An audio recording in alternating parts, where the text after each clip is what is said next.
March 5 என்ன நாள்? 1770ல யூஎஸ்ல பாத்தீங்கன்னா பிரிட்டிஷோட ஆளுமையில இருக்கும்போது அங்க இருக்க காலனிஸ்டுக்கும் பிரிட்டிஷ் ஆர்மிக்கும் சில சண்டை வந்தது. அது பயங்கரமா பூதாகரமா வெடிச்சு பயங்கரமான பிரச்சனை ஆகி நிறைய பேரை ஷூட் பண்ணிட்டாங்க.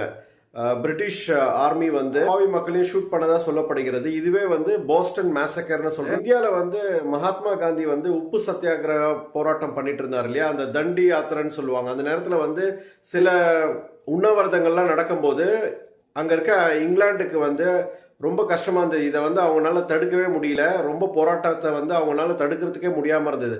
அப்ப பிரிட்டிஷ் வைசரியா இருந்த அந்த டைம்ல இருந்தவர் லார்ட் எர்வின் அப்படின்னு சொல்லுவாங்க. ஸோ அவர் காந்திஜியை கூப்பிட்டுட்டு பேசிட்டு இந்த சத்தியாகிரகம் இந்த போராட்டத்தை நிறுத்துற ஒப்பந்தத்தை கையெழுத்திட்டதா சொல்லப்படுகிறது. 5 1931 தான் இந்த ஒப்பந்தம் போடப்பட்டதா சொல்லப்படுகிறது.